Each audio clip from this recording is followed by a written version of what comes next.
Hello കൂട്ടുകാരെ, നമുക്കിന്നൊരു അവിയൽ വെച്ചാലോ? അവിയലെന്ന് പറഞ്ഞാൽ നമ്മുടെ ചക്ക അവിയലുണ്ടല്ലോ, അതിന് ഞാൻ ചക്കച്ചുളയാണ് ഇത് ഞാൻ ഇങ്ങനെ അരിഞ്ഞേക്കുന്നത്. പിന്നെ ഇതിനകത്ത് മുരിങ്ങയ്ക്കയുണ്ട്, പടവലങ്ങയുണ്ട്, വെള്ളരിക്ക, ക്യാരറ്റ്, പിന്നെ ചക്കക്കുരു. ഇതിട്ട് നമുക്ക് ഒത്തിരി പച്ചക്കറിയില്ല, നല്ലൊരു അവിയൽ വെക്കാം. ചിലർ പടവലങ്ങയും ചക്കയും മുരിങ്ങയ്ക്കയും കൊണ്ട് അവിയൽ വെക്കുന്നവരുണ്ട്. ഞാനിപ്പോൾ ഇച്ചിരി ക്യാരറ്റും വെള്ളരിക്കയും കൊണ്ട് അഡീഷണൽ ചേർത്തെന്ന് മാത്രമേ ഉള്ളൂ. നല്ലൊരു അവിയലാണ്. ഞാൻ അതിന് സ്റ്റൗ കത്തിച്ച് പാത്രം വെച്ചിട്ടുണ്ട്. ഞാൻ ചക്കയും കൊണ്ടുപോകുന്നു. ഇത് ഞാൻ പടവലങ്ങ, വെള്ളരിക്ക, മുരിങ്ങയ്ക്ക, ക്യാരറ്റ്, ഇത് ചക്കക്കുരു ഇല്ലാത്ത അവിയലുണ്ട് അല്ലേ. ചക്കക്കുരു ഒന്നും ഞങ്ങളാരും കളയത്തില്ല, നല്ല ടേസ്റ്റ് അല്ലേ. ഇത് പച്ചമുളക്, കറിവേപ്പില. നമുക്കൊരു ലേശം വെളിച്ചെണ്ണ ഒഴിക്കാം.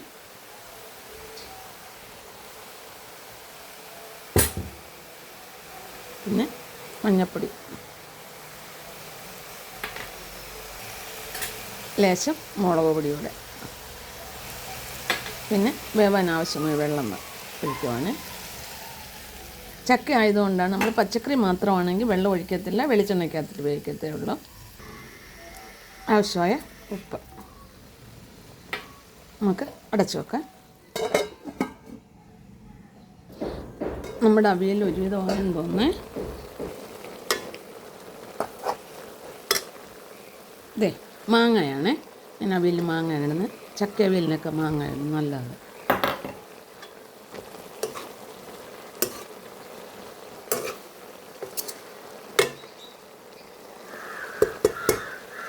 ചെറുതിലൊന്നുകൂടെ നമ്മുടെ അവിയൽ റെഡി ആയിട്ടുണ്ട്.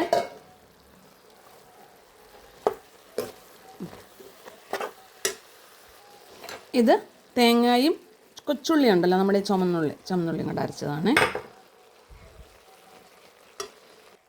ഇത് ജീരകപ്പൊടി. ഞങ്ങൾ അവിയലിന് വെളുത്തുള്ളി ഒന്നും അരയ്ക്കത്തില്ല. ചിലർ അവിയലും വെളുത്തുള്ളി അരയ്ക്കും, ഞങ്ങൾ അരയ്ക്കത്തില്ല.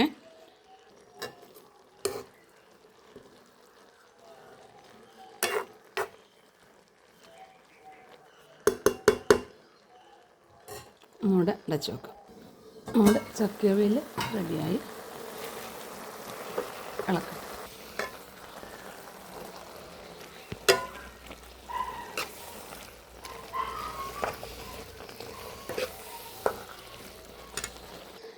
നമ്മുടെ ചക്ക അവിയൽ റെഡി ആയിട്ടുണ്ട്. ലേശം കറിവേപ്പിലയോടെ, ഇച്ചിരി പച്ച വെളിച്ചെണ്ണയോടെ.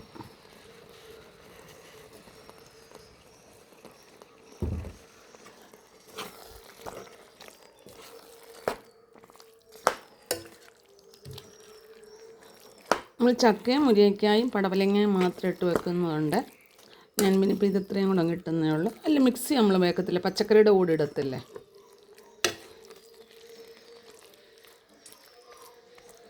ഉപ്പുണ്ട്, ഞാൻ ഇടയ്ക്ക് ഉപ്പ് നോക്കിയായിരുന്നു. അപ്പോൾ ഉപ്പ് കുറവാണ്, ഞാൻ ഇച്ചിരി ഉപ്പ് ഇട്ടിട്ടുണ്ട്. അപ്പോൾ ഈ ചക്കയവിയൽ എല്ലാവർക്കും ഇഷ്ടപ്പെട്ട് കാണുമല്ലോ. ലൈക്ക് ചെയ്യാനും ഫോളോ ചെയ്യാനും കമൻ്റ് ഇടാനും മറക്കരുത്.